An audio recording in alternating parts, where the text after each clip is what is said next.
right, the YouTube side is started. Let's get it popping. Let's get it popping. All right, y'all.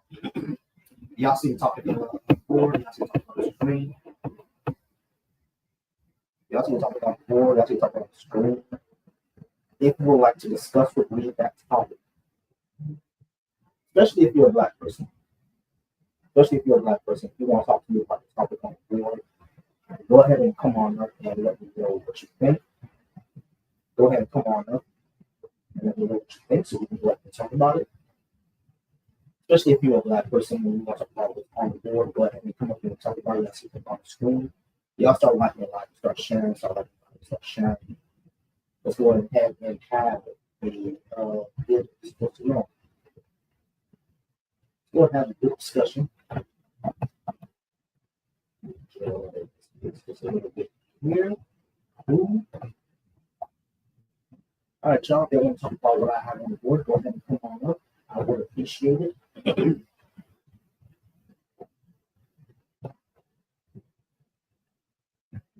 If you would like to talk about what I have on the board, go ahead and come on up, and I would appreciate it. And we can go ahead and have a good discussion. Shout out to everyone who's watching me over on the YouTube side. I appreciate y'all. And shout out to all the people who are slipping in, coming in. All right, Speedy, go ahead and come on up. Go to YouTube. You can come up. You can go ahead and come on up. You can go ahead and talk about it. There's a reason why I focus on this. There is a reason why I focus on this.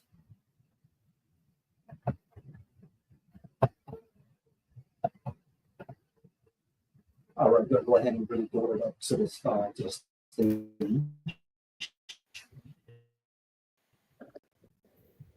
Hello. How's it going, Gordon? Are you over 18? Pretty good. Yes, I am. All right. Do you believe that black people should be Christian or Muslim? Christian. All right, cool. Why should black people be Christian?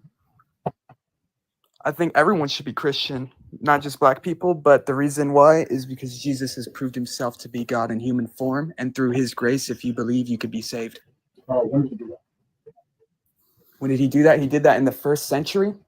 There was messianic prophecy, and he came to fulfill that prophecy, and through his blood being shed, if we believe and we get baptized in his name, we are saved by him. How do I know that's true?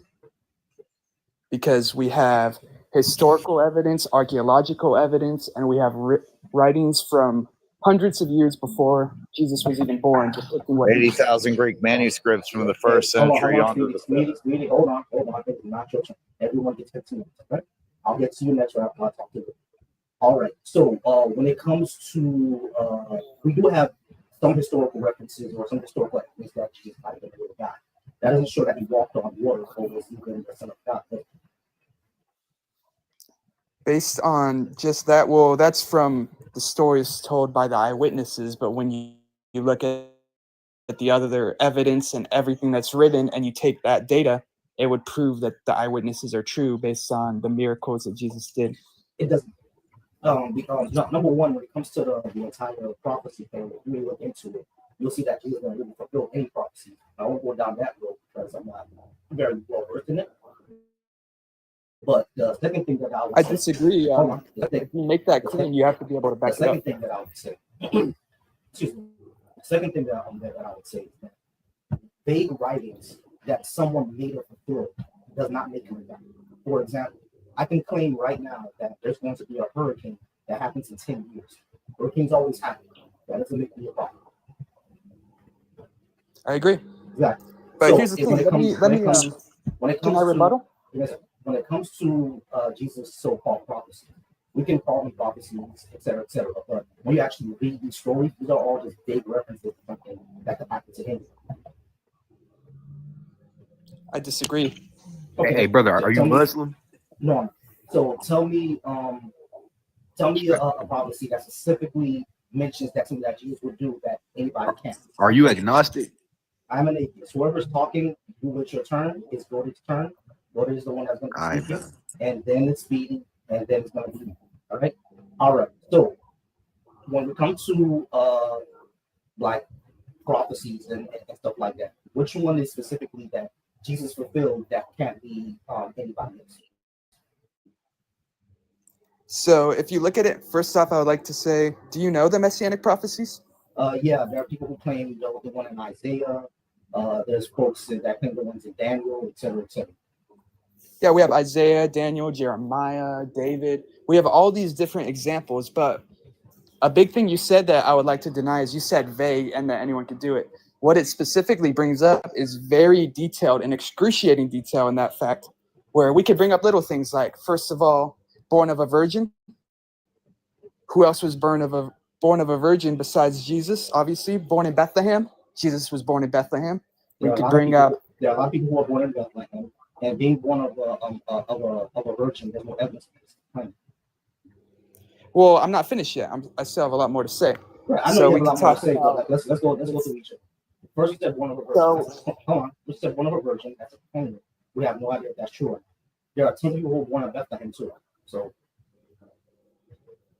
Okay, yeah, that's a claim, but when you look at all the evidence that I'm going to bring up, it helps validate it because you realize, oh, these other things happened that were said, so that clearly would verify the fact that Mary says. But you're just. But I haven't gone. But the thing is, you're bringing up claims. What is actual evidence? What evidence do we actually have that Jesus walked on water, that he was the Son of God, or that God is even real? Yeah, I'm going to get to there if you can let me speak. Hold on, wait. What is the actual evidence? Because the Bible saying something is not evidence of it. Okay, so like you said it was vague claims of a Messiah. Well, first of all, that's wrong. Second of all, does it seem a little strange if there were books written over 700 years before a man's born, saying in excruciating detail exactly what this man comes to fulfill? That would raise some red flags, and you'd want to know? No, because they're not in excruciating detail. You said they are. You haven't let me explain. Two things you have not let me explain. Wait, hold on.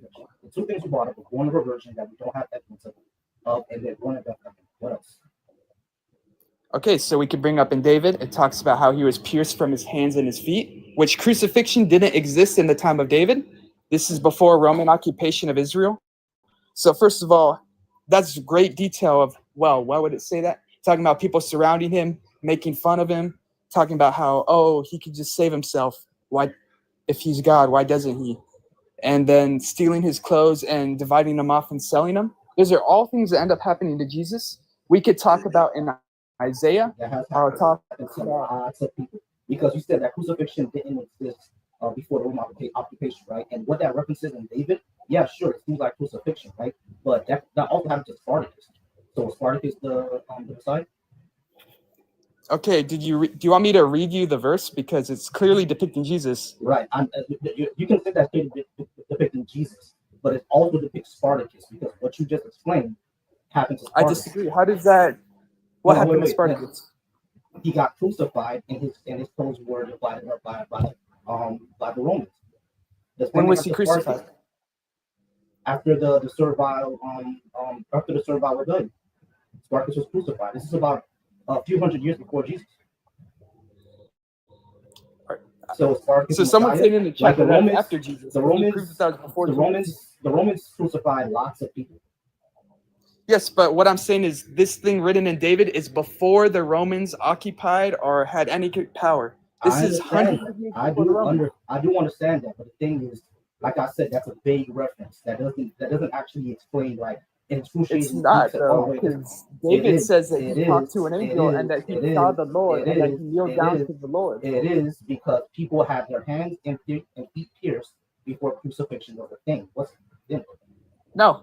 That wasn't a common form. People never got their hands pierced and their feet pierced before crucifixion. Man, you're disingenuous. You're not trying to actually debate here. You're not listening to what I'm saying. No, I'm listening to what you're saying. What I asked you is, did people get their hands and feet pierced before crucifixion? You said that never happened? Okay, you're being disingenuous. Yes, that's happened, but not in the context. All right, cool. You're ignoring context. You're ignoring context. I'm not ignoring context. You're ignoring context. No, it did actually happen. So if we're going to make this a big reference to crucifixion, cool, you can do that. But there are plenty of people who did get crucified. You know, man, right? You have a heart of heart. I can sit here and explain to you, but clearly you're not going to listen. And no matter what I'm going to say to you, you're not going to listen. So all that I ask is, Lord, please open this man's heart to the love of Jesus Christ. He's not going to listen to anything that's right. Are there people who got crucified before Jesus? Before Jesus, yeah. That Okay, doesn't matter cool. though. So yeah, how can it not matter? Because this can also reference him. Because it's referring to the Messiah, and the Messiah has to do But multiple it's things. not. That psalm is just a song to God. It's not a prophecy. It's just a song to God. Do you know what the Messiah yes, I know, is? because Psalms. Okay, then what is the Messiah? What is the Psalms, Messiah, and what is he supposed to do? Psalms are all just songs to God. The Messiah is supposed to bring the Jewish kingdom back to earth or something like that. Something like that. What's the Messiah supposed to do? The Messiah is supposed to bring Israel back to glory, Essentially. So how does he do that? What does he do to fulfill it? He needs to be a king and throw off his oppressor, which is what Jesus didn't do. Simon Bar-Kokhba did that, but the Messiah is supposed to be an actual king, and there's no messianic prophecy that says it's going to be a spiritual kingdom. None of them say that. How does the Messiah fulfill that? Hold on. The messianic prophecies all say that the Messiah is going to be an actual king that overthrows the oppressor, which Simon Bar-Kokhba did, and Jesus did not. Jesus didn't become a king. And none of the messianic prophecies say it's going to be a spiritual kingdom. None of them say that. How do you explain Isaiah 53? Isaiah 53 is a personification of Israel. If you read all the other, the book of Isaiah, it's all about Israel. All of them. It's when it gets to 53 that I start talking about what's about Jesus. So Israel's hold on. 51 was about Israel. 52 was about Israel. But 53 suddenly becomes about Jesus. What about Isaiah 9? When it says that a son will be born of the nation. They're talking about Is Israel going to be born of Israel? Yeah. Israel's going to be born of Israel? Which one? So in Isaiah where it says that a son will be birthed in the nation in Bethlehem. So Israel will be born in Bethlehem of the seed of David. Israel, yeah. So Israel will be born in Bethlehem. Isaiah was written when they were in Babylon, correct? Yeah. Yeah, they're personifying Israel. This is how poetic language worked back then. They're personifying Israel throughout the entire book. 53 and 9 is not something about. Have you actually read Isaiah? Have you actually read Isaiah? It's been a while. I recommend picking it back up then, man, because that doesn't make any sense. How can Israel suffer on behalf of Israel, and through Israel's blood will Israel be healed? That's how poetic language works. You actually read it in poetic language and not what your pastor is telling you. There is poetic, but we can bring the context of Daniel. We can bring in the context of Jeremiah. Daniel was written probably not even around. Daniel was written in the what was it again? I can't recall. But Daniel was written around the time where we know that was like afterwards, because the language is completely different. The Hebrew that Daniel was written in is not the Hebrew of when Jesus was alive. When you say Hebrew when Jesus was alive, I mean they weren't speaking. Well, anyway, the New Testament, isn't it? Oh my bad. Go ahead. Okay. So when it's talking about Israel, it says he had done no violence, nor was any deceit in his mouth. That's talking about Israel. What verse are you talking about? Isaiah 53 verse 9. Yeah, it's talking about Israel.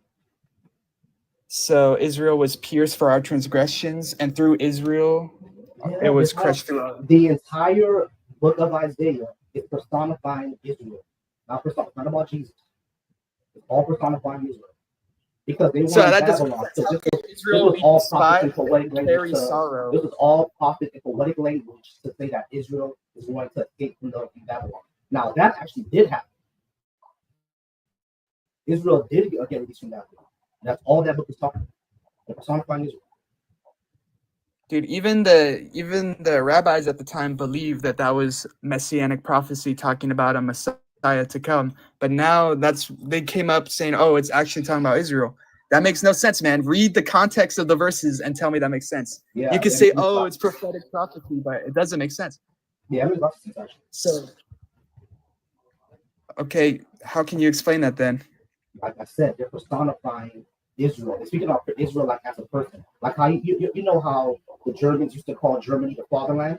Germany is not actually a father, right? Yeah. Yeah, that's what they're doing in this. That's not though, because we could bring up Isaiah 49 then. Let's bring up Isaiah 49. Let me get it out for you. It says directly here. And now the Lord said, you don't have to bring it. You don't have to bring it. Let me ask you a question. How does this prove God at all? And why should I be Christian? okay, so like I said with the messianic prophecy, these are written hundreds of years before Jesus, describing exactly what would happen to him. You're believing in something some scholars say when if you look at the facts in the books yourself, you can tell that's wrong. But you just Googled why is this wrong? Someone else said it's wrong, so I'm just gonna blindly believe it. Let me get this straight. Scholars who spend years learning Hebrew are wrong about what the Hebrew says. Well, this is later tradition, and yes, in this case, yes, they are wrong. You know how ridiculous that Because if sounds? you look at the context, that's appeal to authority. That's called a fallacy. That's man. not an appeal to authority.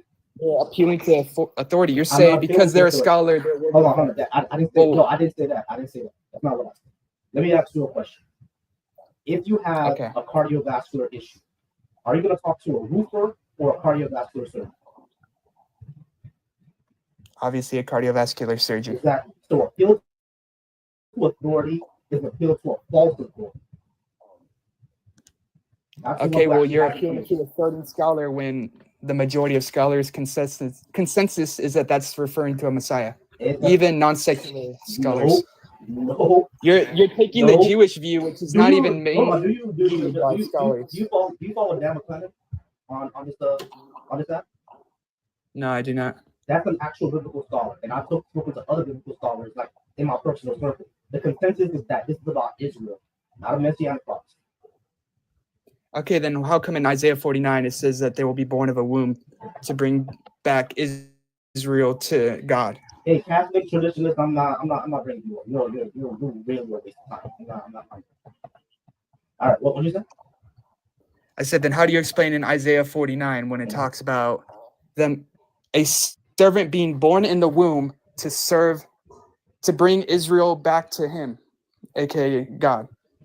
A servant being born to bring Israel back to God, and then later, this is describing the servant talking about he has done nothing wrong, but he was persecuted, and through his blood we are healed.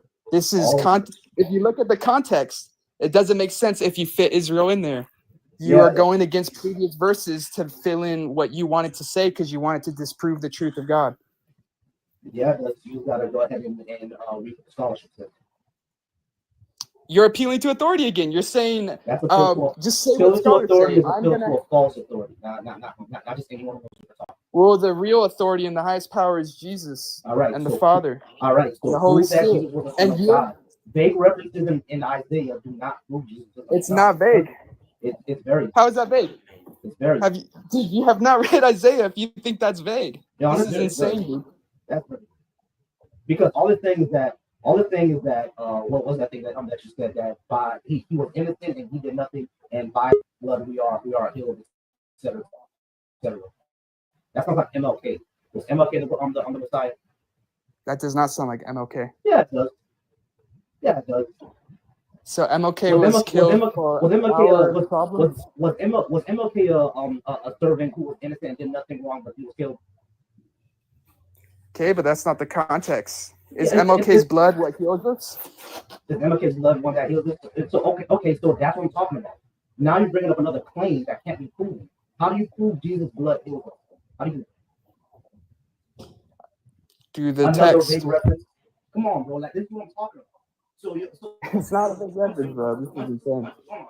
Once you say something that's specific, and we can show how it's not specific, then the only thing you can do is bring up another claim. Because what you said about the innocent person, and you said about MLK, and then you said, oh, but his blood doesn't heal people. So how do you prove Jesus' blood? No. Okay, let's do this then. Here you go. We'll just put in the full entire context for you, and then we'll see if Martin Luther King fits into that. So let's see here. So it says, who has believed our message and to whom has the arm of the Lord been revealed. He grew up before him like a tender shoot and like a root out of dry ground. He had no beauty or majesty to attract us to him, nothing in his appearance that we should desire him. So these are the first two verses. You're saying it's talking about Israel being ugly? So it's talking about Israel being ugly? Because Israel was in Babylon, right? Yeah. Yeah, there you go. So, okay, matter of fact, this is even worse. So you're talking about, remember how I said vague references? Yeah, that's a very vague reference. This is talking about an ugly baby. No beauty or majesty. I was probably an ugly baby. So who is him then? So is Israel ugly to Israel? No, under God? That prophecy is about me because I was ugly as a baby. He was despised and rejected by mankind, and a man of suffering and familiar with pain. Like I was suffering and I suffered and I'm familiar with pain. And held him people low rejected in me. self-esteem.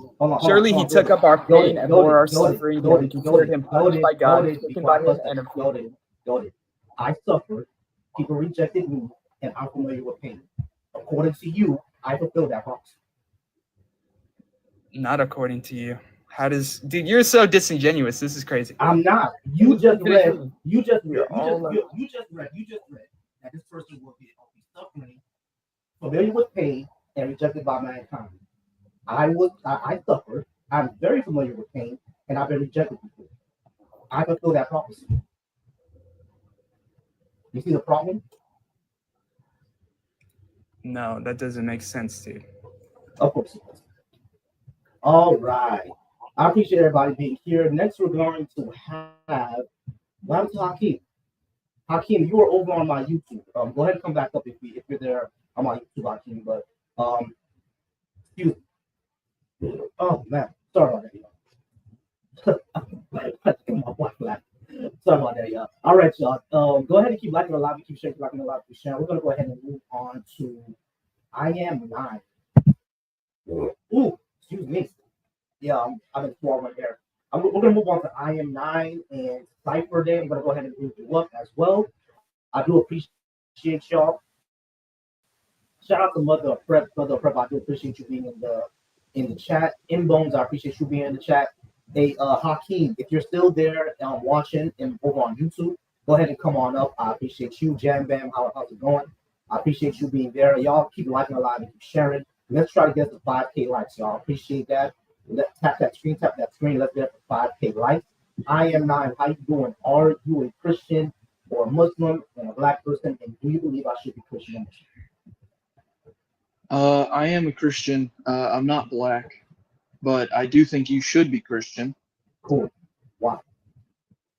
So, do you agree that the Bible, specifically the Gospel, is an eyewitness testimony of the life of Jesus? No. Why not? I think they're just second-hand and third-hand accounts. As a matter of fact, I think Luke even says that he's just taking second-hand accounts.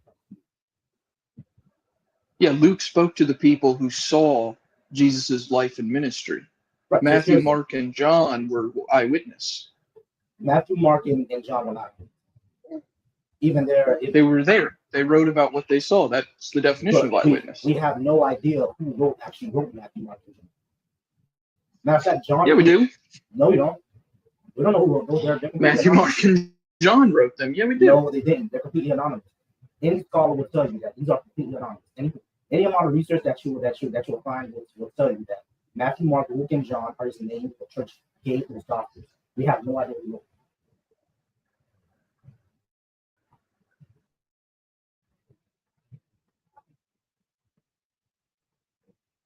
I think he's on the call.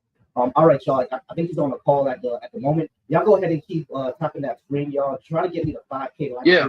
Oh, okay, there it is. All right, yeah. So Matthew, Mark, I just looked it up. Yeah, Matthew, Mark, Luke, and John are completely anonymous. We have no idea who. But that's not true. That is true. I just looked it up, and every scholar agrees that Matthew, Mark, and John were written by their respective authors. I know he's lying. I think that's right. Okay, if you're going to look up exactly what I just looked up and find exactly what I just found, that's not even my, specific point. All I have to do is type out the anonymous and yes, technically the four gospel documents are considered anonymous because their authors do not identify themselves. Luke says in 1:1 that he wrote it. We have no idea who the writers were. Luke says that he's writing it for a specific person in the first verse of Luke. I understand that, but it clearly, but the four gospels are anonymous because the authors do not identify themselves. That's what I just told you that Luke identified himself in Luke. He did not. All right, this is pointless. What about early church fathers like Papias during the second century? Okay, well actually it's now it's your turn, Cypher. Someone drop. All right, Cypher, now it's your turn. All right, Cypher, are you over 18 and Yes, are you a black person? I am not a black person. Or are you over 18? I am over 18. I probably sound like but, no. Why should black people be Christian or Muslim?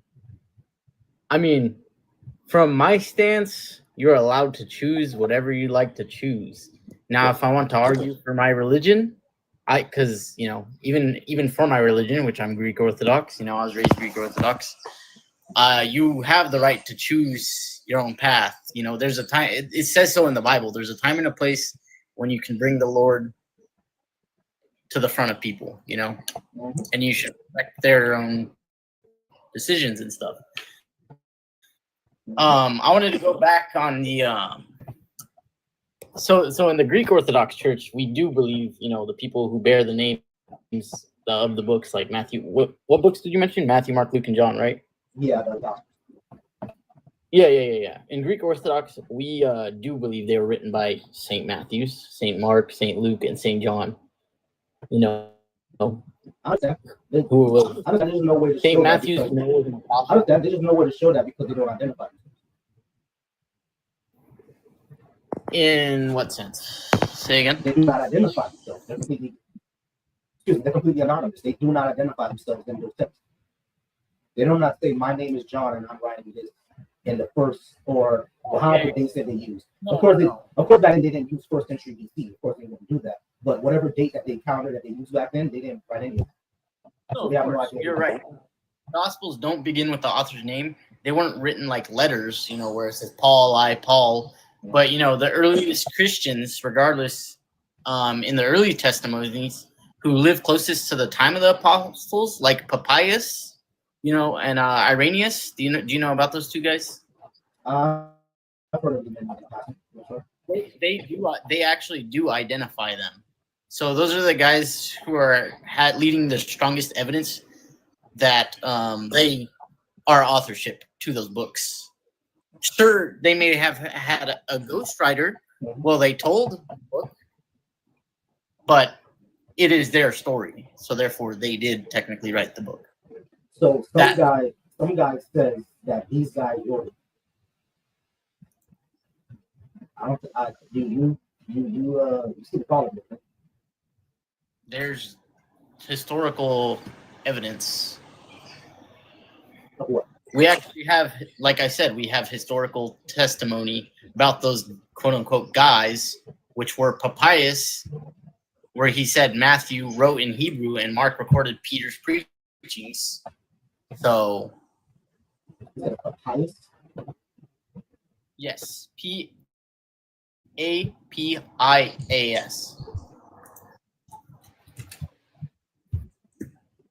Papias, the Heracles?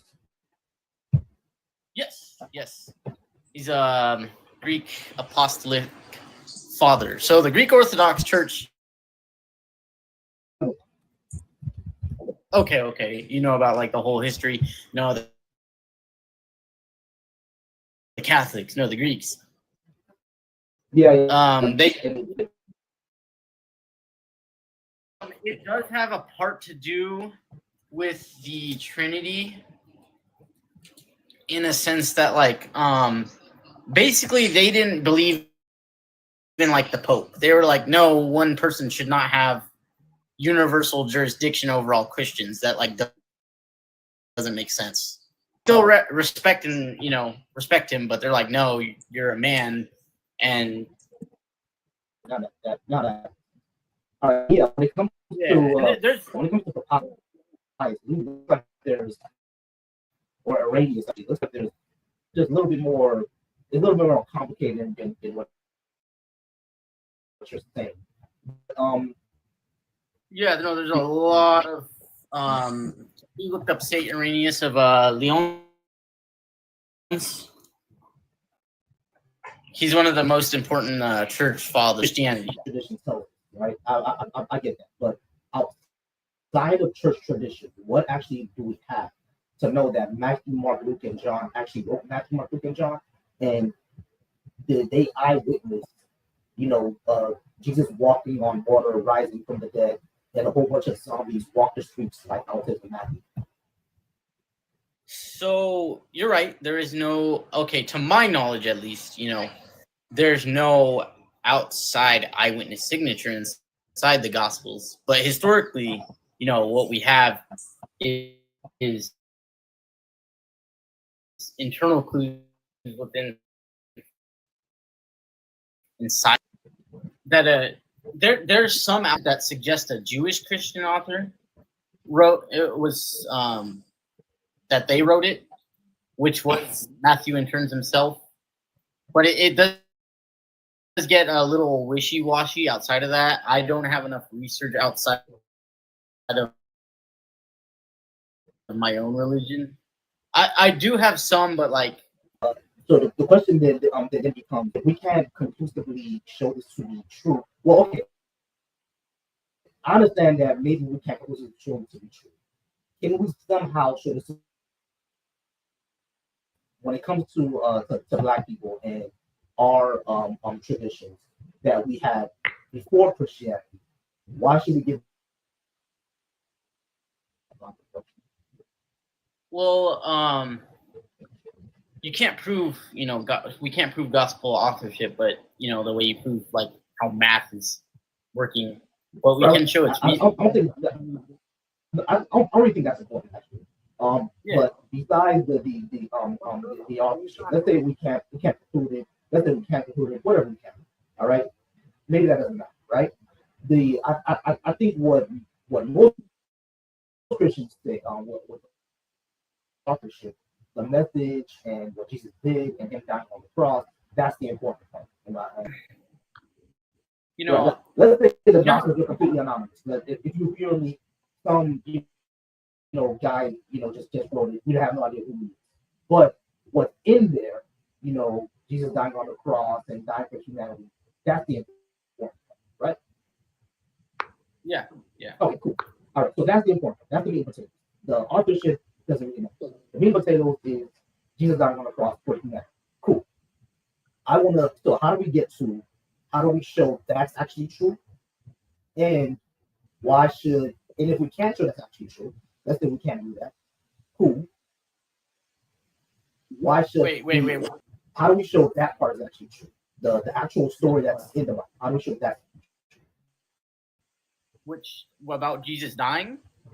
Well, yeah, he could have died, but I'm talking about like him being a supernatural being that came to earth to die for our quote unquote sins. How do we show that part? There is quite a bit of Roman reporting, such as Pilate. Pilate mentioned him. There is a lot of mention of Jesus actually outside of even the Bible. There is actually a lot of text that comes to my mind. The one that comes to my mind outside the Bible is Josephus and Tacitus, right? Which is out in Paul's writing, which is why I agree that Jesus was likely a real guy, right? Because Paul met James. We just have to kind of, take it Paul's word for it that he met James the Jesus. And I think he met son of Zebedee. I forgot what son of, was it Thomas son of Zebedee or Peter son of Zebedee? I forgot. But Paul met him, right? So we got to take Paul's word for anything. I have a problem. So the question then then becomes like, yeah, sure, he met those guys, all good and well, cool. How does that show that Jesus actually rose from the dead and was a supernatural creature that came to earth? There's multiple eyewitnesses. Yeah, there is Right. Josephus. Everybody, You know, everybody wait. It's Cypher's turn. All right, Cypher, go ahead. Even the Talmud, the Jewish writings, the people who disliked him wrote that he was a sorcerer, they led Israel astray. Supposedly, that's why they disliked him for his that he was promoting magic. Yeah, that and that he was a blasphemer or something like that. And the Romans didn't like him because he was kind of a rabble rouser. He would call what we call today a messiah, really. According to the Romans. I'm not saying that he was, it's according to the Romans. Yeah. Now I can't obviously prove because we're not there. Mm-hmm. We're not there. It's like saying proof of the dinosaurs besides their bones. Right. You know what I mean? Well, the bones are actually good evidence because it's like bones. Like that's actually good evidence, and not only that, birds that are alive today have similar morphology, right? But what I would get to, right? Like, okay, so when it comes to Jesus, we can't actually show that part is true. It's all due on faith. Cool. I have no problem with that. My issue with when it comes to faith is that it doesn't actually lead you to necessarily too much truth, right? Because the Greeks had a whole bunch of faith in Zeus, but there's not a guy in the sky shooting down lightning, right? Yeah. No, that was actually very shortly lived. The original Bible was written in Greek. I would also say one thing that there's a very stark difference between Christianity in the sense of who God is and what he means to people as opposed to any other religion. I don't think Zeus or Joey, can you give a second? It's all right. I'm actually gonna bail, man. I appreciate you letting me up. Sounds like you're in good faith. I hope you continue in good faith. So peace out, guys. Yeah, I appreciate you. All right, yeah. So, like, a lot of the reasons why I ask these questions is because we know the history of the West, right? And we know how the majority of Black people became Christian.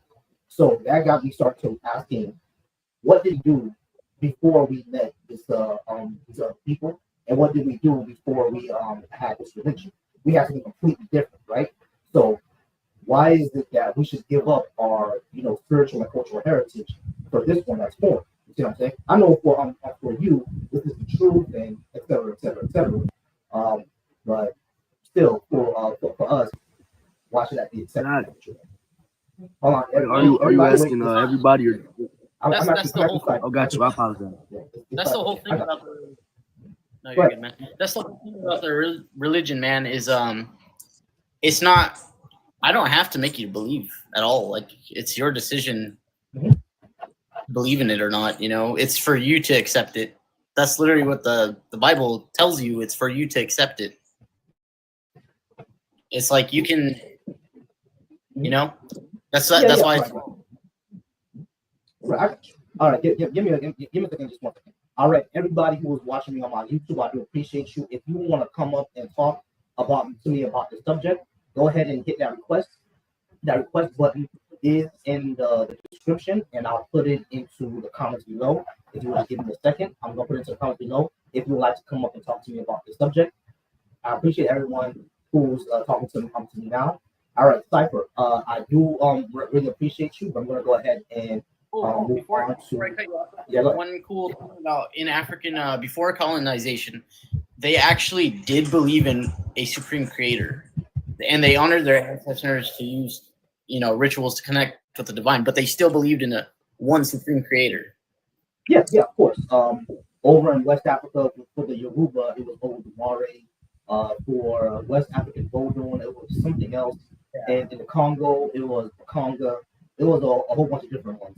You know what I'm saying? It was more of a way of life than what we think about when it comes to religion. But I do appreciate you being up there, Cypher. Like you were a great guest. Yeah, no problem. Right. Yeah, hopefully we can have another conversation. Definitely. All right. Excuse me, y'all. Bubbly, I'm gonna bring you up next. As of right now, I'm gonna speak to Molly, and then Big Chop and Bubbly. You're gonna be next.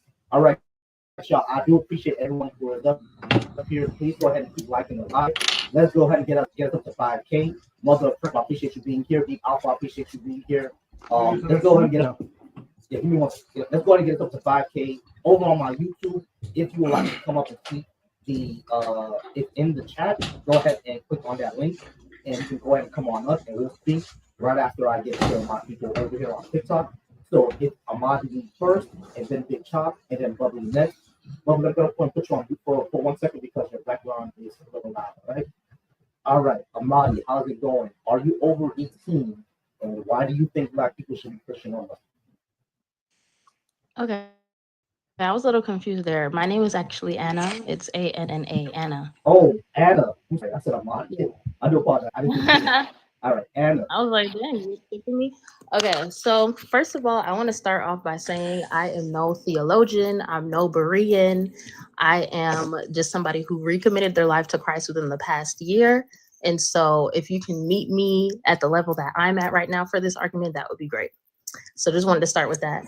Yeah. Um, So the thing about conversations like this is that because it is based around faith, there's only so much like evidence, proof that someone can give you, even somebody who is a studied theologian, that will get you to be like, okay, yes, I'm going to be Christian now, or whatever the case may be. So what I would say, what I would argue, or what my claim would be as for why Black people should be Christian specifically, or I don't even think you need to put the label Christian on it, but a believer of Jesus Christ is number one, we talk about the Abrahamic religions. There are many like overlaps, like the Bible, even from the Old Testament to the New Testament. I can't argue about who wrote what, but there are what's the word? Like a lot of cross references that happen like years apart, some of them 400 years apart. So the validity in that is already one thing that, you can use as empirical evidence.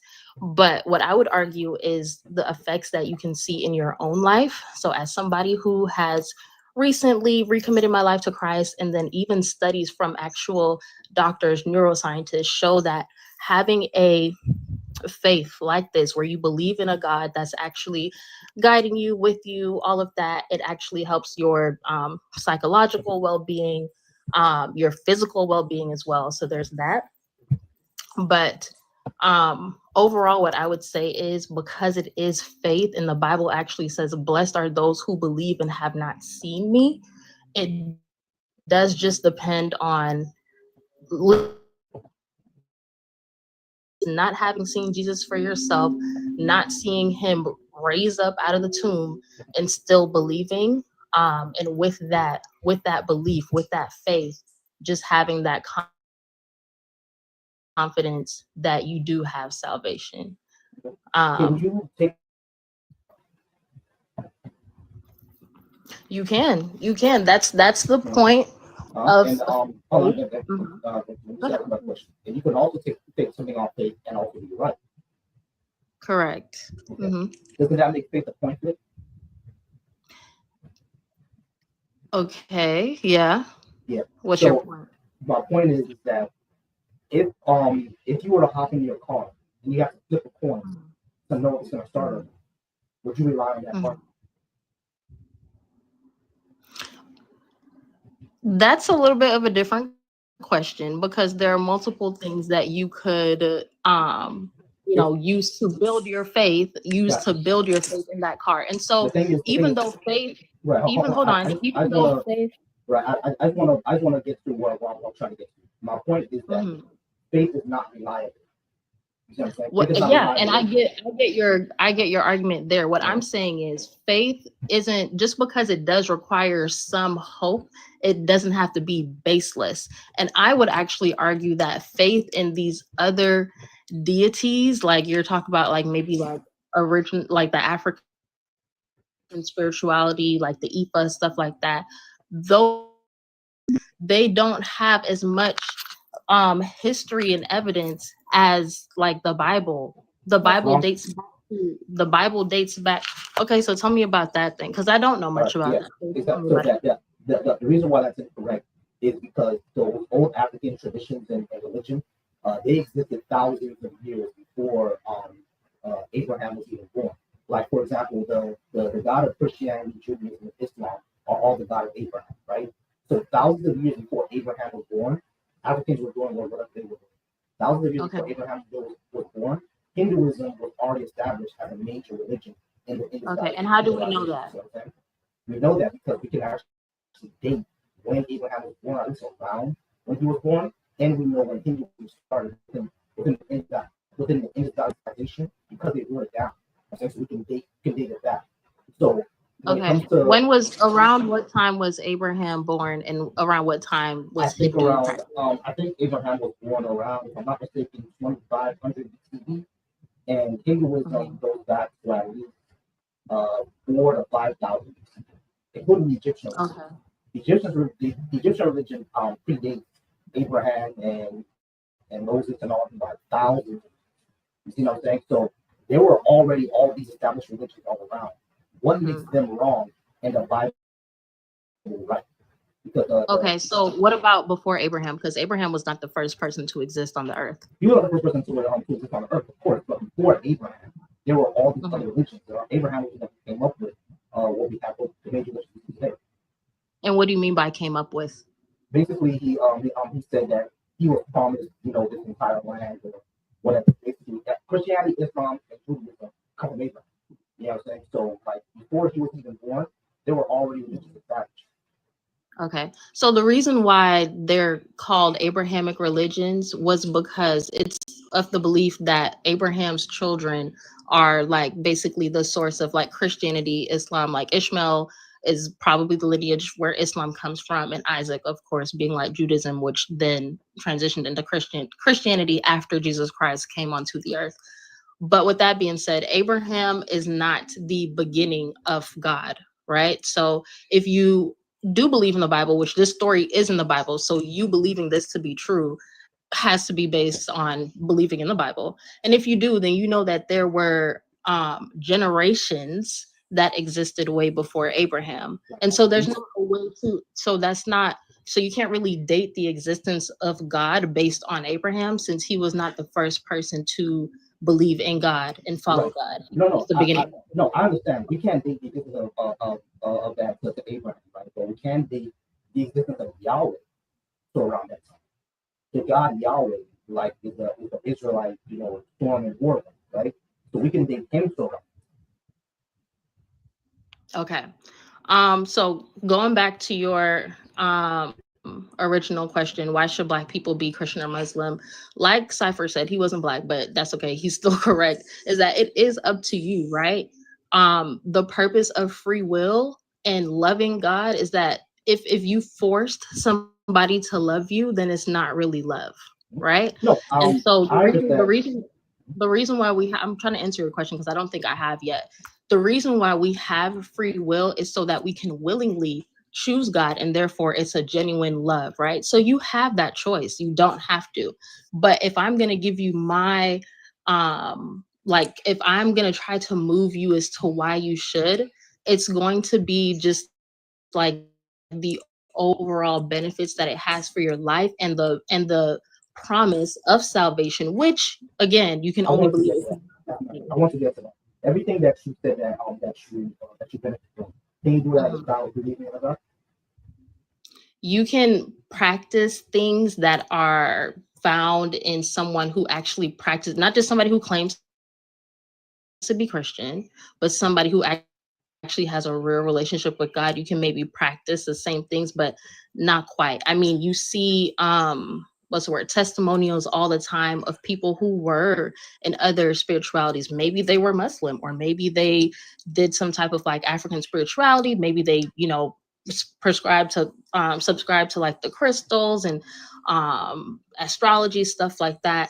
And so, but overall what you see, and of course this is right, but I don't think it's actually answering my question, because like there are people who are Muslim who deconvert from Christianity and said that Islam is in that, right? What I'm asking is, can all these benefits that you're talking about, can you have all that without believing in God?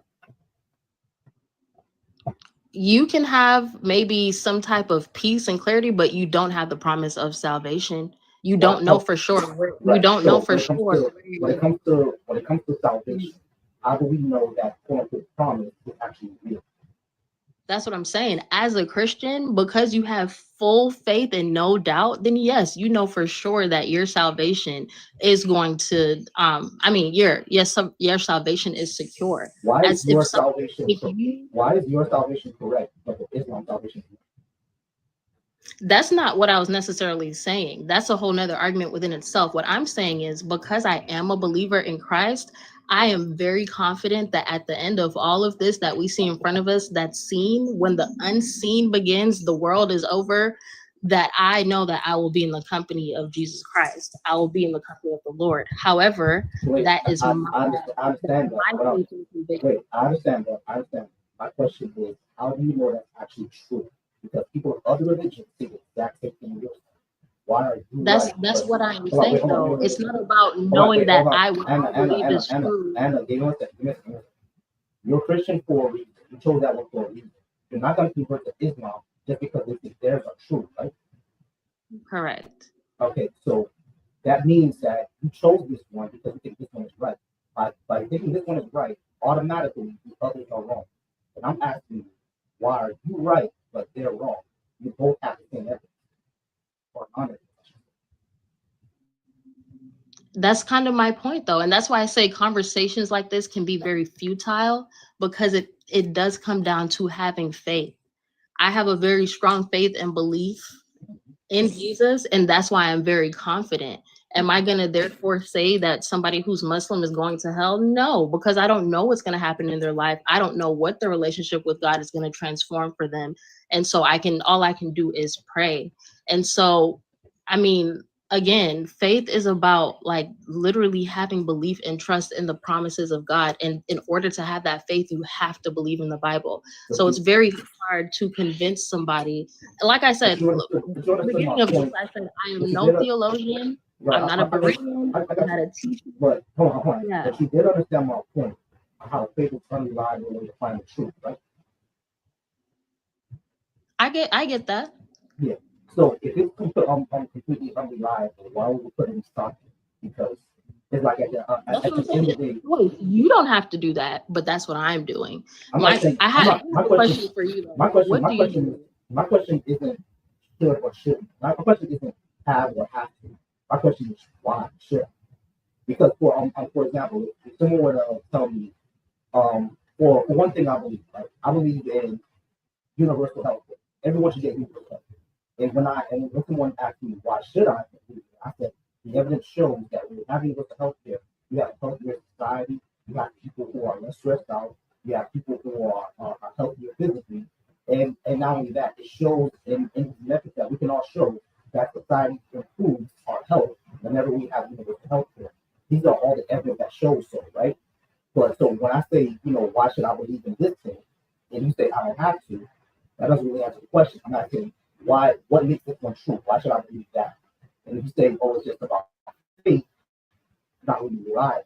You know what I'm saying? I see what you're saying. What do you believe? About What do you believe like about, because you're asking should black people be Christian or Muslim? What do you believe black people should be? I believe we should. I believe we should believe what evidence shows, whatever purports to be reality. What evidence do we have? We should believe things that are. We should believe that many true things are possible, right? So, to get to the truth, we should believe in what the evidence shows. And if the evidence shows that something like this is either unreliable or can't be shown to actually be real, then we shouldn't believe it. Which is why we shouldn't believe in Zeus. Because Okay, and I agree with that yeah, also. So yeah, what the do you evidence what do shows you that. think? Go ahead. Uh-huh. So what does the evidence show then? Like what should we believe? As Yeah, somebody who is a Christian, I read the Bible, and so I feel like that's enough evidence for me, but you don't believe that. So what do you feel the evidence shows? okay, I'm gonna say two things. Number one, we said when I read the Bible, that's enough evidence for me. Let me ask you this question: is New York a real place? Yes. Queens, New York is also a real place, right? Mm-hmm. Is there a person named Peter Parker swinging around saving the day? No, that's a fictional character. Exactly. So a book saying something is not evidence for anything. Yeah, but also the character of Spider-Man was created only a few years ago as opposed to the people in the Bible have been written about for years. Like this dates back centuries, thousands years ago. Understood. Absolutely. Abraham Lincoln empire. No, I haven't. But Abraham Lincoln was a real guy, right? This is my point. You see what I'm saying? Because I don't doubt what the book says. I don't doubt that Jesus was a real guy. Paul was a real guy. David was a real guy.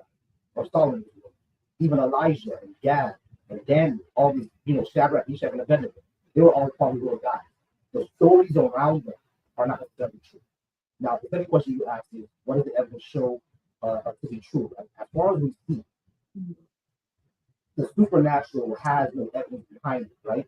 Like, now, I'm not saying the supernatural absolutely does not exist.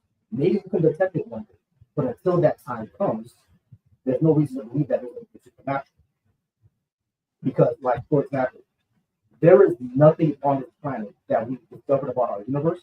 As far as what we know about our universe, the explanation has never been something supernatural. Never. Not for rain, not for earthquakes. What about the beginning of the universe, which is still just a theory? Well, it's called Big Bang theory. Okay, what does theory mean in science? It means it's theoretical. There's no actual way to prove it. It's a theory that, based on different studies, seems like it could make the most sense. However, it's not proven. That's what a theory is. That's absolutely cool. Okay, let's Google define theory. Right. No, I'm gonna go to Google and I'm gonna find scientific theory. Theory in the way you're using it is a colloquial, like I have a theory of, my favorite TV show. You see what I'm saying? That's a theory. A scientific theory, when you put a scientific theory in front of it, a scientific theory is a well-substantiated explanation of some aspect of the natural world based on a body of facts that have been repeatedly confirmed through observation and experimentation. That's a scientific theory. So a scientific theory, according to the definition, is a fact. Because it's repeated observation and repeated experimentation. Big jump. If it's a fact, then it would be called the Big Bang fact. A theory, even. Okay, you might have gotten a call. I'm going to explain this now.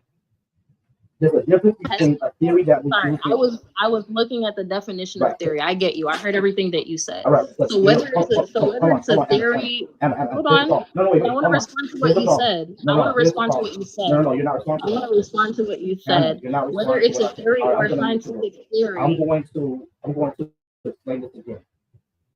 You're making a difference between a theory and a scientific theory. Those are two different things. If you say science, if you say a theory is this, I'm talking about a scientific theory. We're talking about two different things. You just can't look up the definition of theory and think that's the same thing in science. They are not the same thing. I heard that.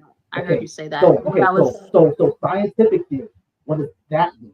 I'm not asking about the question. I'm not asking about theory. Hold on. I heard your definition of a scientific theory. So a scientific theory is a fact, because you heard the definition, right? Because no, all right, so a scientific theory. You're just wrong. A scientific. We're not. No, you're wrong. You're wrong. A scientific theory is a fact. That's literally the definition. Okay, so we can't really continue if you're going to tell me that a scientific theory is a fact, because that's that literally is the definition. The definition. No, it's not. No, it's not. Reread it and tell me where it says fact. A scientific theory is a well-established explanation of some aspect of the natural world based on a body of facts that have been repeatedly confirmed through observation and experimentation. Okay. Based on a body of facts. Based on a body of facts that have been repeatedly confirmed through observation and experimentation. Okay, so where did they prove?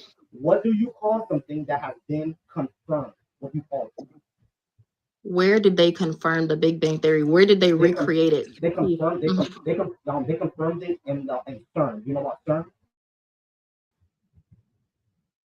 CERN is a particle collider. They also confirmed it through the microwave background radiation. They also confirmed it through mathematical models. So essentially, you're telling me that you believe in the Big Bang Theory. The Big Bang Theory has evidence. How do you explain the microwave background radiation?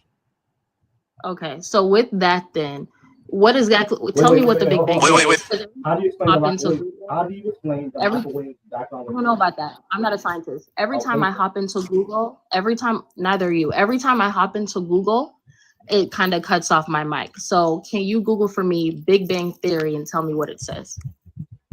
Big Bang Theory.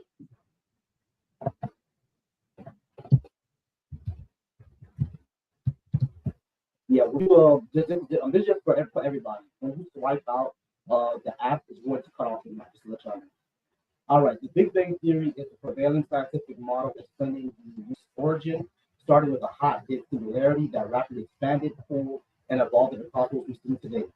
Evidence supporting the theory includes the expansion of the universe, the cosmic microwave background radiation, and the observed abundance of light elements like hydrogen and helium. So there's evidence behind it.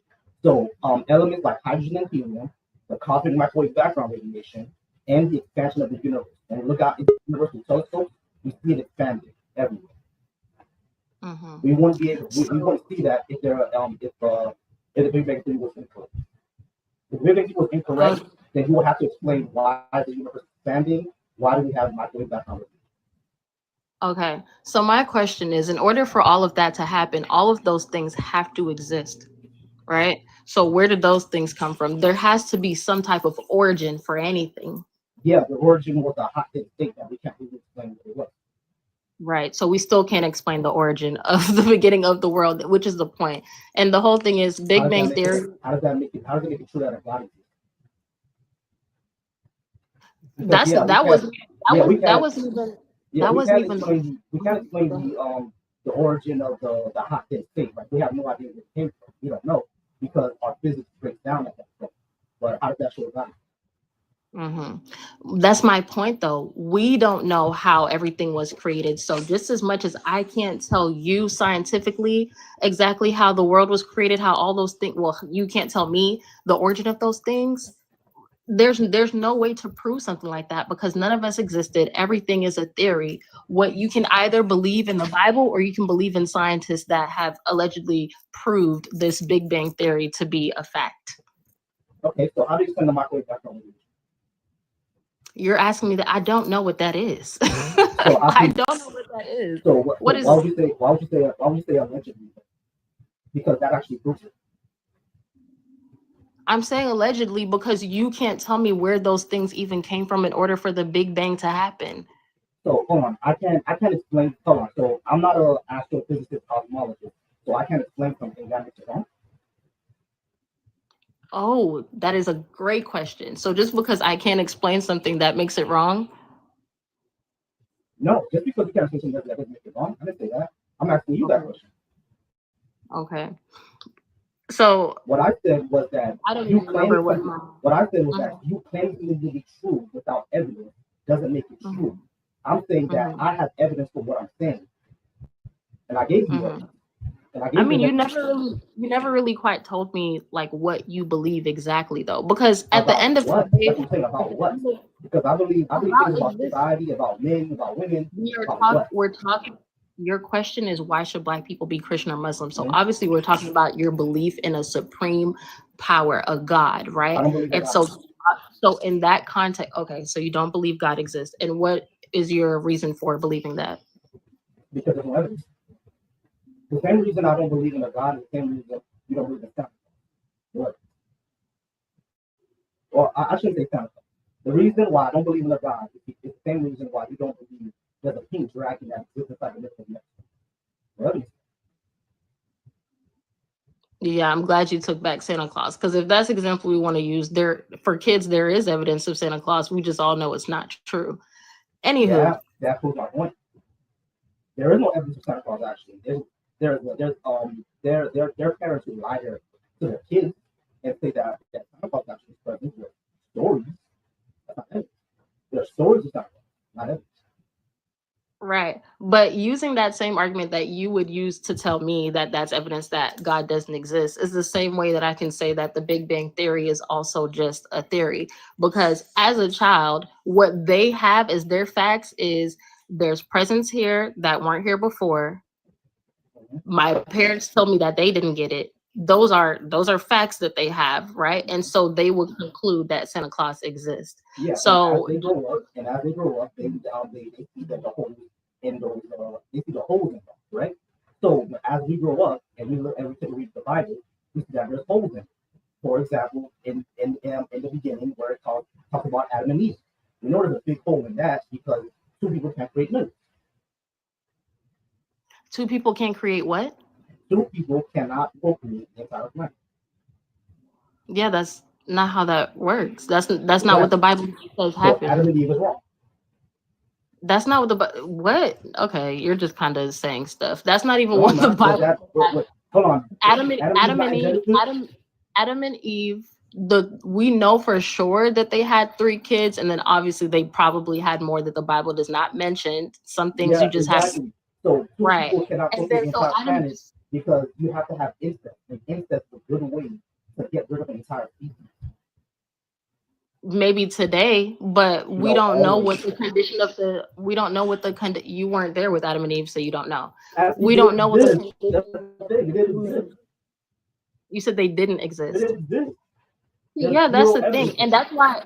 And that's why going back to what I said originally, like your question doesn't say what is the proof that God exists. Your question is why should Black people be Christian or Muslim? And that's why I started off saying that it does come down to faith, right? So you can choose to or you can choose not to. I'm not a theologian, I'm not well studied, and so I can't even get into the empirical evidence, but that's not what you asked for anyway. There is right? no empirical evidence. What empirical evidence do you have that is?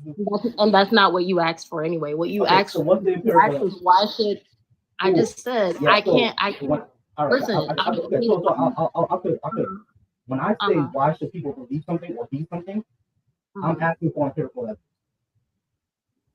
Okay. Well, I mean, not to say, but like change your question, right? Because No. I can tell you why I think Black people should be Christian, but that doesn't mean I'm going to have all the. And I'm not saying the evidence doesn't exist. There are people that are very well studied. I have watched videos, read books, people who are well studied that will go through the cross references, more than 400 that exist in the Bible, right? And just the fact that out of all of the religions that do exist, Judaism, Christianity, and Muslim have these same people in them, which we know are real people because why are there so many cross references and similarities, right? So that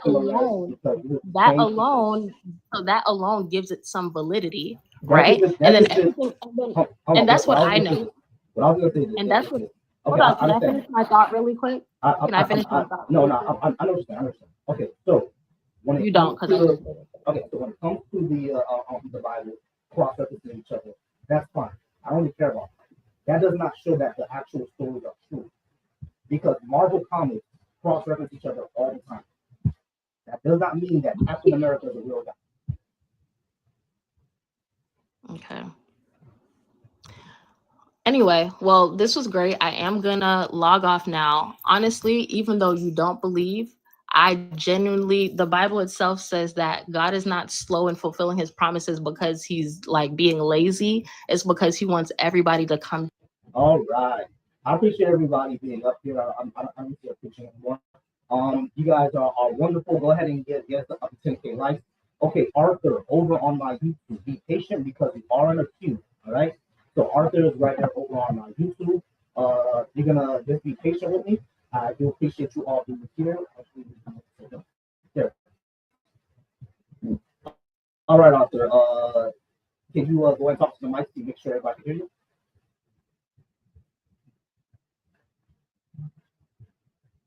There, Arthur. We're gonna go ahead and wait for Arthur. Yo, shout out to on this Rome. On this Rome, I appreciate you being here. Big fan of you, bro. Please come up to the Black Atheist Skeptics and Humanists Cookout. I appreciate you being here on this Rome. When I can get on your panel one day, I'm gonna go ahead and get on there. All right, Arthur, can you go ahead and talk on your mic real quick to make sure everybody. Yeah, so you're asking me about my beliefs, yes? Am I still going up? Yeah, you're still going up. I'm Muslim. All right, no, you don't. I just want to make sure everybody. All right, shot is going, bro. Sorry, it's How quite you doing, laggy over brother? here. I just Can want to say, you? debate, and I appreciate how respectful you are. Hold on, Mark. I'm gonna get you up real quick because there are people speaking. All right. All right. So go ahead, Chop. I'm sorry, Big Chop. Go ahead. Yeah, so I'm Muslim. Yeah, I was first getting that. I think Yeah, I I think you're think very you should respectful, be. better. Yeah, brother, who's that? That's Arthur. Arthur, wait your turn. All right, Big Chop. Go ahead. Yes, Oh, it's so laggy. I can't hear you. It's so laggy. All right, I don't know Arthur. why it's so laggy. Give me a second. Give me a second. All right, Arthur. You are way too laggy for us. All right, you are way too laggy for us. We're gonna go ahead and pray for your Wi-Fi, and then we'll go ahead and pick you up. All right. All right, Big Chop. Go ahead. And, all right, Big You're Chop. Go funny, ahead. bro. What you were saying? Yeah, nah. Well, first off, I guess my first point would be that in Ethiopia, Christianity was a first century religion made in the first century, and actually, in some archaeologists in Ethiopia discovered an old king Axum empire. Christianity was Abrahamic religion was practiced there, and that dates all the way back to the first century, and that's before colonization, that's before Constantine, before the Council of Nicaea, especially. Um, so I guess, and then over the Muslim thing, I would say just if we want to date it by time, Christianity, Muslim came 600 years after Christianity. Okay. But okay. So But yeah. So yeah. Ethiopia was one of the first places in Africa to adopt Christianity. So I was just saying. You said that it's a religion. It's a Western religion. Like it was pushed on us. I was just saying it dated way before it was pushed. They perverted the religion, surely, and I 1,000% agree with that. are you I Ethiopian? don't even read the Western Bible. Ethiopian? No, I read, but I read. I'm not, but I read the Ethiopian Bible. Okay. Cool. So I don't read. all right, I don't so read the Bible. you're not Ethiopian. So your ancestors also came from West and Central Africa, right? Did mine? Yeah. I'm not sure exactly. I mean, my mother's Ethiopian, but I'm not sure where my where like my ancestors come. I'm not like really tapped in with my I got you. lineage. Yeah, so yeah, your mother's Ethiopian. I'm your father was African American. Yeah. Yeah. And So my mom's from Ethiopian descent. My mother's also African American. She's just from Ethiopian descent. gotcha. Okay. She just So knows where she from. yeah, gotcha. So all right, so most of your ancestors came from West and Central Africa. So in West and Central Africa, we weren't doing what the Christians were doing up in the Horn in North Africa, right? We have completely different religion. Then I say that it was pushed onto us. If you have you ever read King Leopold's letter to the missionaries? I haven't, brother. I haven't. So King Leopold's letter to the missionaries, he actually lays out why to give Africans Christianity, and the primary reason was to make poverty noble and to improve European markets in Africa, especially the oil. That's before Ethiopia adopted the religion. Oh no, after. Okay, so then I guess what point would that make for The point for that that? I'm trying to make is that for our ancestors, for the majority of us, this religion was Sure. only given to us for us to praise Europeans and follow in their footsteps.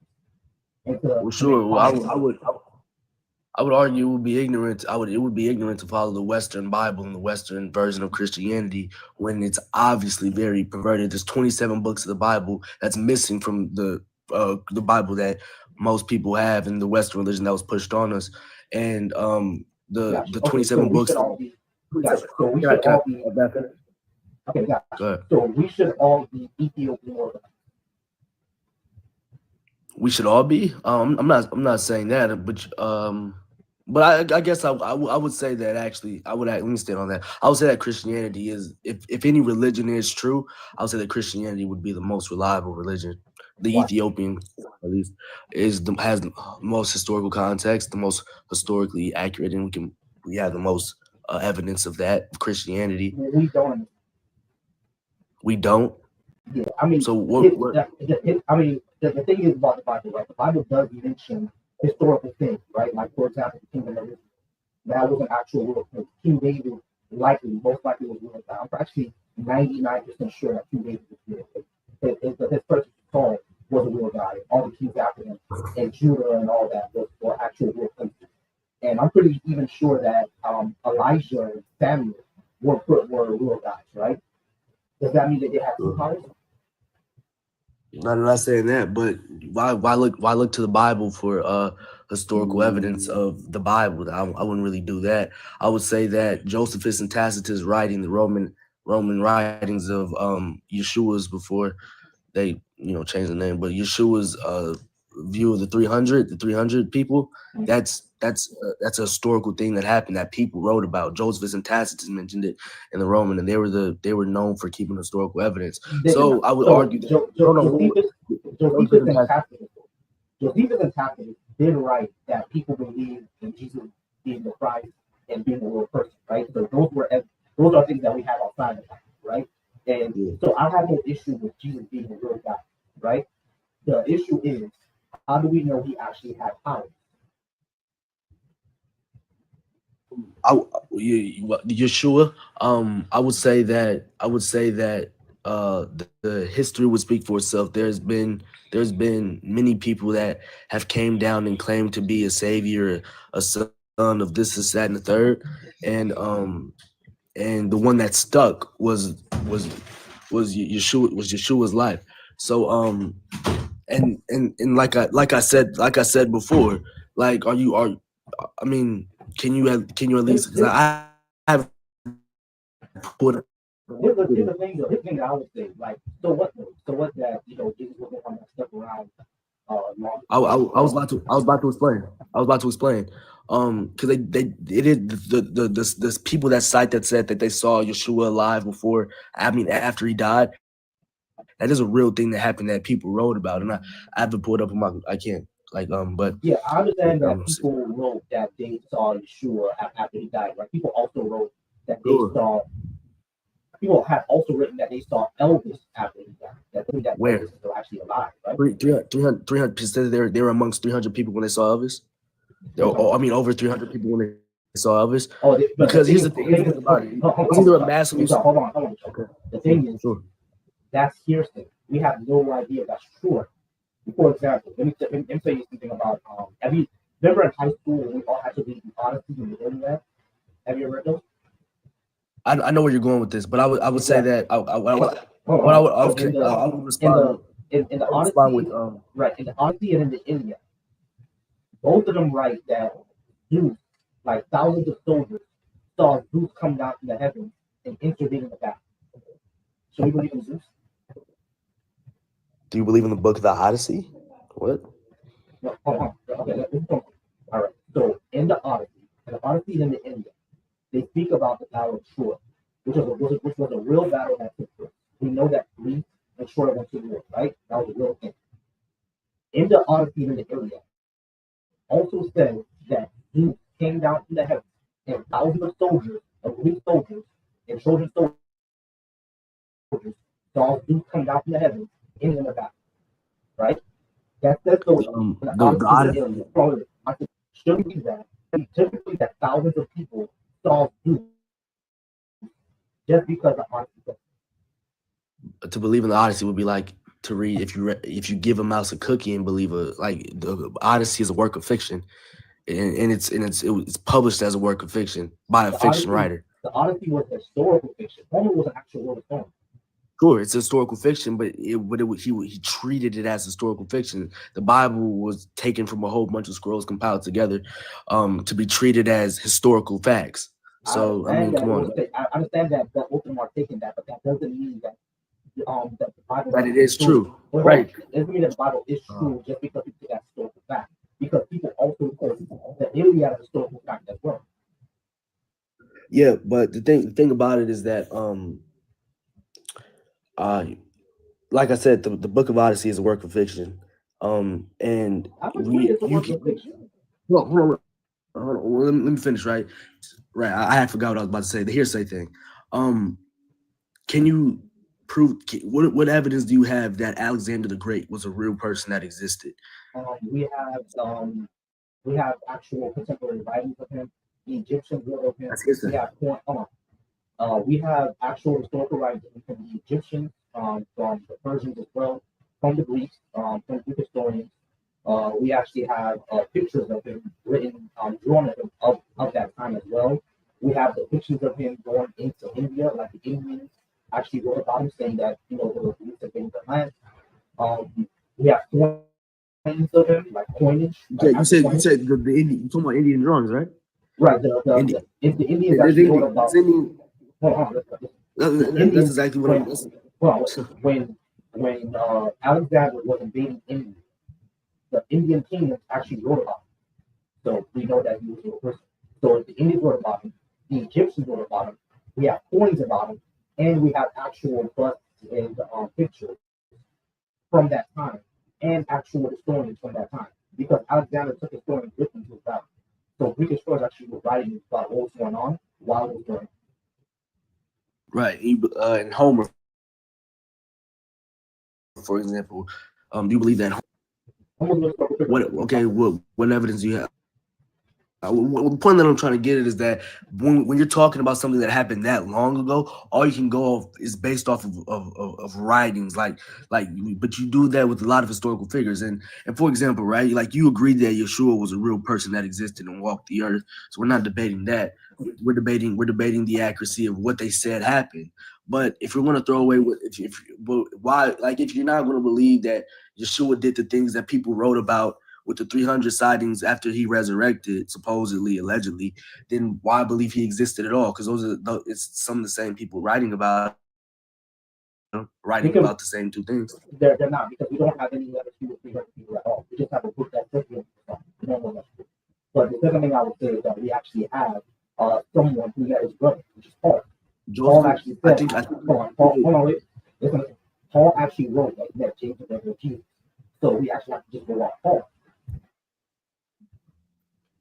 Sure. Yeah.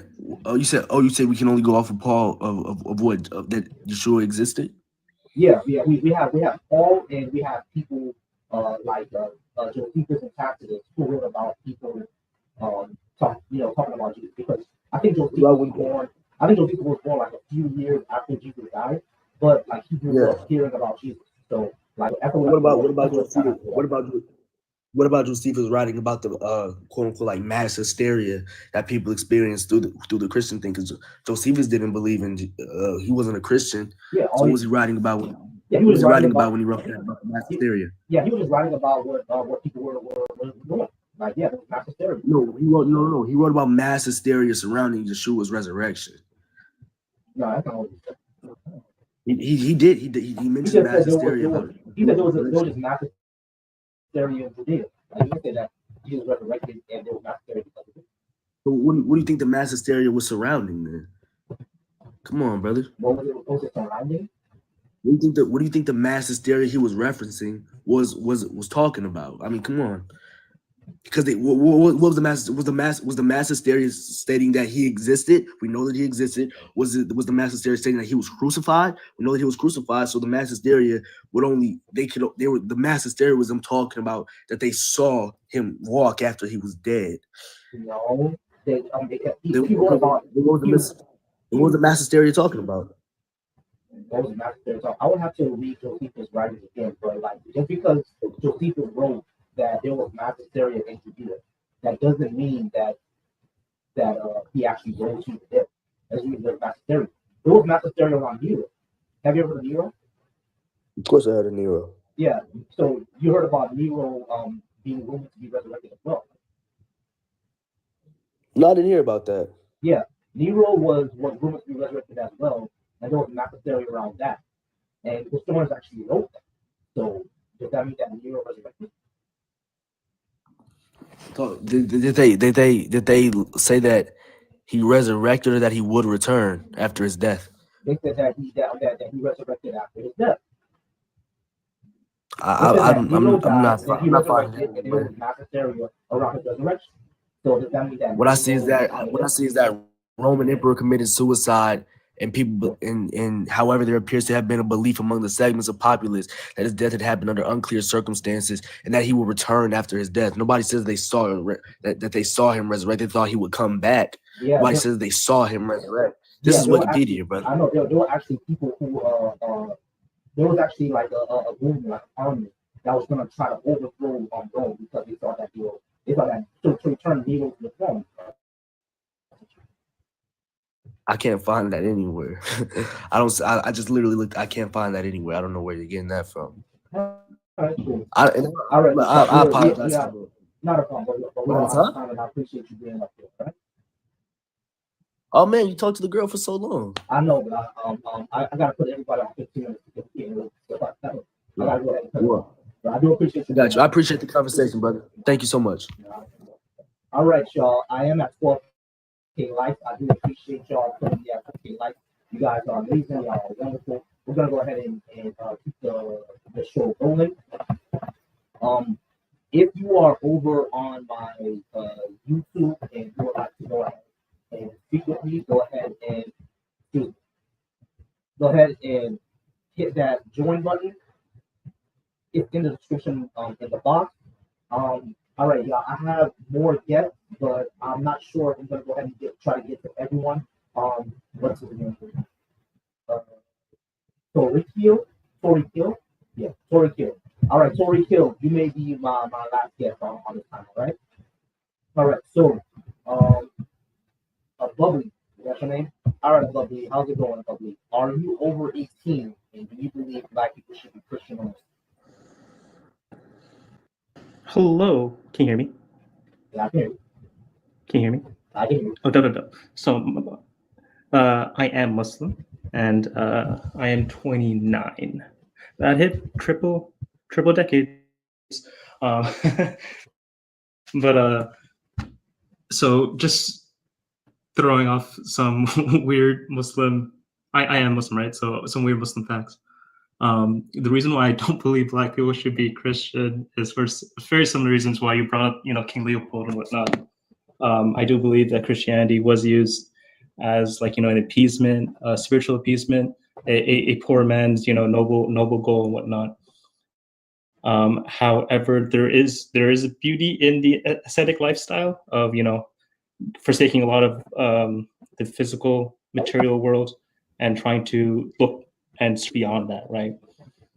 So obviously, very little evidence and a lot of spiritual doctrines. Whether you're going to do Hinduism, Buddhism, Islam, Christianity,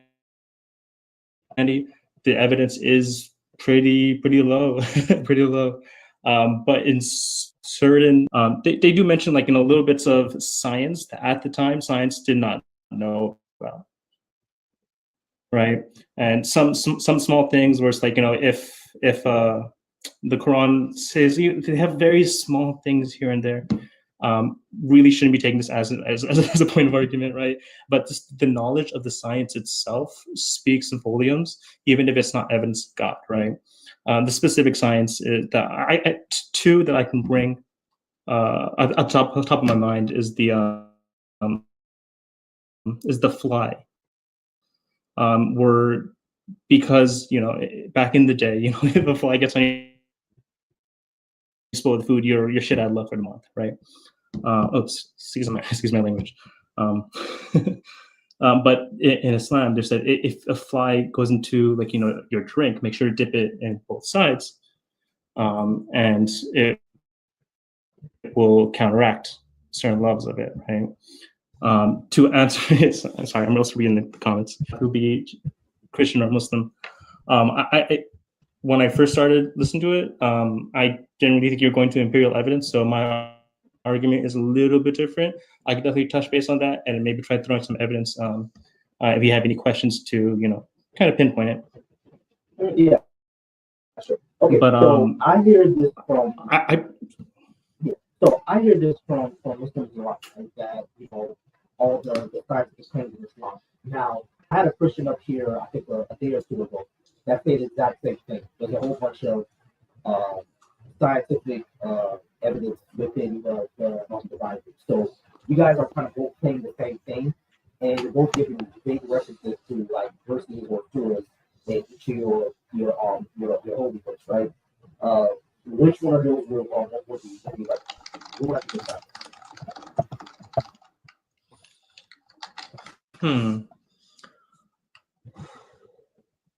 Well, here's the thing about like Islam, right? Because it is an Abrahamic religion, right? Maybe this is not the interpretation of all Muslims, but people of the book, right? Anybody who has faith inside the Abrahamic religion does go to heaven.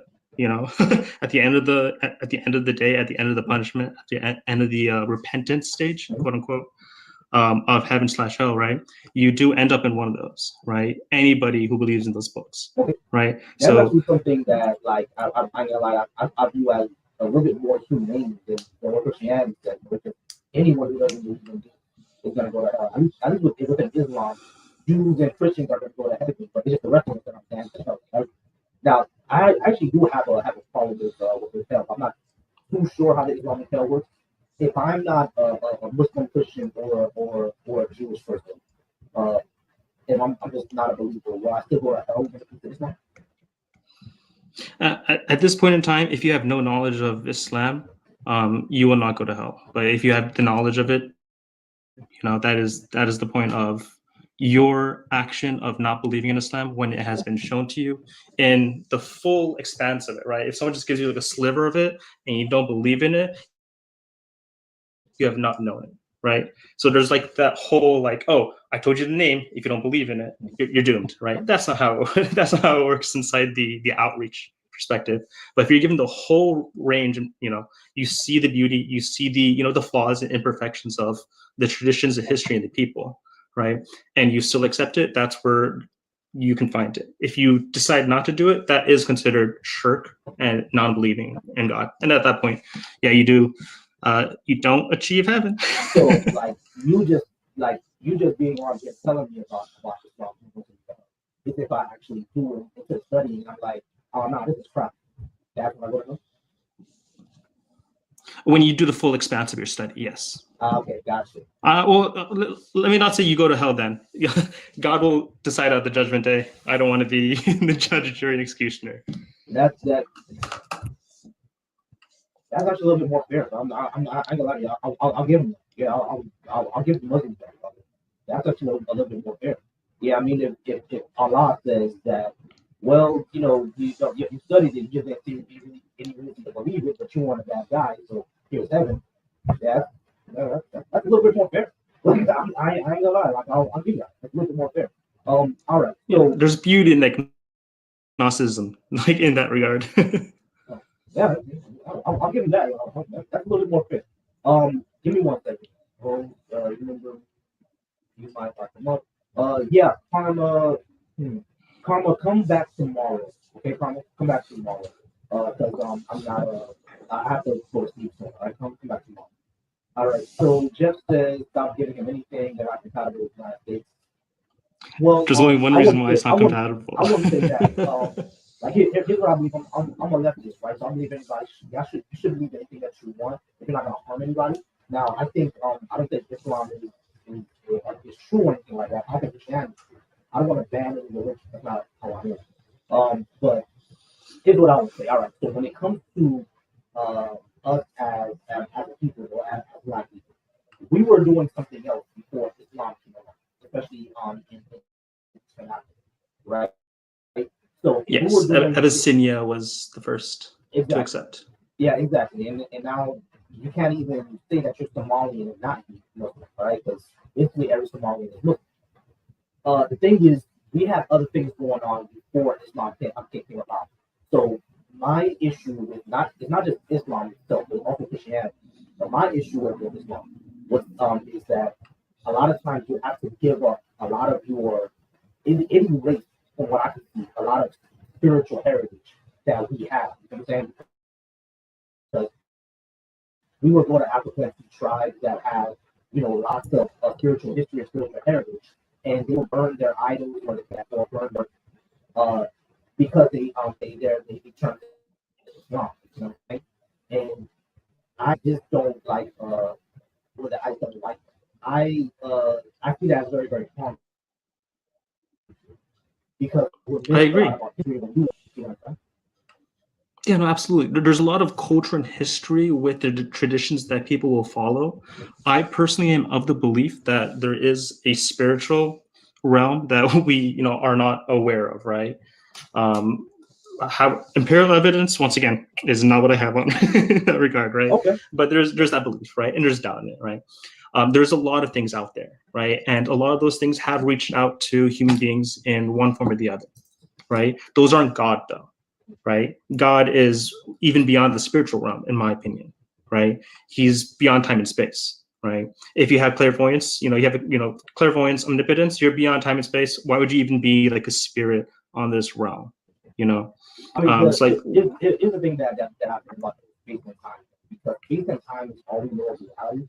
So things outside of that will be outside of reality, which kind of thing is not real. You see what I mean? no. No? Okay. So Once we kind of understand explain the that. outside the universe, Yeah, like, yeah. Christians have said to me before as well. Explain outside of space and time. What do you mean by outside of space? What is that? What is that?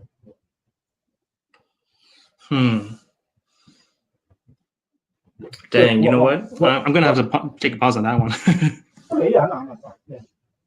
You've been probably been the most honest guest I yeah, you're probably the most honest. Yeah, But I'm not. in terms of the culture right? in, Here's how I am. If someone says they don't know, I'm not gonna push you. You don't know, you don't know. Because there's things that I don't. All right, so that's why no, I'm valid, kind valid. of. I know that a lot of my audience want me to push you more, but once someone says they don't know, they don't know. I'm not gonna push them. Like, you Yeah. don't know. You know what I'm saying? That's how I am too. I don't. You know what I'm saying? So, all right, cool. So, outside of space and Can I time, respond to the spiritual? Can I respond to the spiritual history tradition of sure. the the past African? Yeah, sure. I'm personally of the belief that a lot of religions and spirituality were forms that forms of survival, right? Like systems of survival that people, like what to eat, where to sleep, who to accept inside your in group and out group, right? That's what spirituality generally looked like inside a lot of places where survival is very, very difficult, right? We're like, hey, eat these, if you're sick, take this medicine, right? Eat this plant, right? If you are, walking in the night, maybe don't walk in the night because there's going to be a tiger that's going to come meet you. It's not skinwalkers though, right? that type of thing, right? If you're walking out alone at night, a lot of things of survival is just like, hey, don't be out alone. And if you are out alone, you get injured, no one can find you, who knows what's going to happen, etc.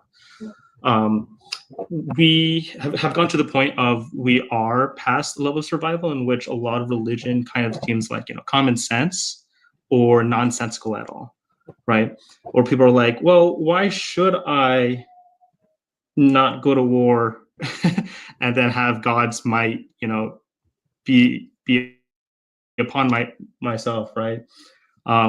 Because we have changed what war is now. We've changed a lot of these things, right? We changed what survival looks like. Human beings aren't the same shape that they are anymore for various reasons, but one that has to do with the food that they're eating, the care that they're given, and civilization. So let me just like bring it back to the spiritual history thing. Yes. So yeah, so that's always been my problem with both Christianity and Islam, like believing our spiritual heritage and our spiritual history, right? Because I believe those things are important. Now you're saying that you agree with me that people like basically either denying or believing all of their spiritual history is something that you would not agree with. Is it something that Islam encourages? Because one thing I've seen that's a very good criticism of Islam, right? Is in order to properly read the Quran, properly read the Holy Book, or properly be a Muslim, you have to read it in Arabic. Is that true? That's not correct. That's not true. So Arabic was just the language chosen at the time. Yeah, so I'm non-traditional. Non-traditional. Oh, you're non-traditional. So Arabic is what a lot of people will say that after Arabic, right? If you cannot read in Arabic, Japanese is actually the best interpretation of Islam, of the Quran. right? Not even English. English is like fourth or fifth, right? But like Arabic is just the language chosen. If Muhammad was, in China, it would have been Mandarin or Cantonese. It literally is only contextual in that regard, right? Similar to like when you mentioned like all the powers before the like what we don't believe in this power, we don't believe in this power. Muhammad wasn't given a power, right? Certain mystical things happened to him for sure, right? Whether or not we can believe that, like I believe certain things may have just been like a vision quest, a certain degree, right? And whether or not they appeared, who knows, right? He may have astral projected, and that might be some things, right? But the gift that God gave Prophet Muhammad, the power, was the Quran, right? Is the power of speech, the oral power of his history, right? It's the unimpeachable. Sorry, I only have like 2 minutes. I just want to put this up. The unimpeachable text is oral tradition, right? Oral history. Thing that we we enjoy a lot, like Right. Yeah. music, So sounds, whatnot. yeah, no, that now all of the oral traditions and the legendary stories that happen in the book. The question would then become, just like how I said, what is the Bible? Why should we believe any of that is true? Because Muhammad was definitely a real God. You know what I'm saying? Muhammad was definitely a real God. But why should we believe that, people are on a Pegasus and kind of split the moon? Well, don't quote me on this. I haven't checked how true it is. We have seen, this was told by, a science teacher in my past who was also Muslim, right? He said, we have seen certain, what's the word, formations on the moon that shows that there are clear lines on it. Not like a whole half, splitting in half kind of thing. But there's also the idea that because God is, once again, mysticism kind of throwing into a level of, a realm of unreality, right? Where God moved time forward and back, where he changed the moon to be a half moon at one point and a half moon at another time. And that's just one interpretation, right? That's kind of whack. No, because the tracks that we have on the moon are because of craters, because of meteorites that hit the moon. They're not. My bad. I got to watch it later. All right, y'all. So that was this time up. I do appreciate a bubbly being up here, but the things that we have on the moon are because of the lines that we have on the moon are because of craters and meteorites hitting the moon. That's the reason. All right, I'm gonna go ahead and move on. Scorpio, you are going to be my last guest. For anybody who requested, I am sorry, all right, but I have to get to that. I still work, all right. This is not my life. I'm not Dean or Parker, where they get thousands of dollars each live, and they can do this for hours on it. All right, Billionaire Indie, please come next time. All right? I'm going on tomorrow.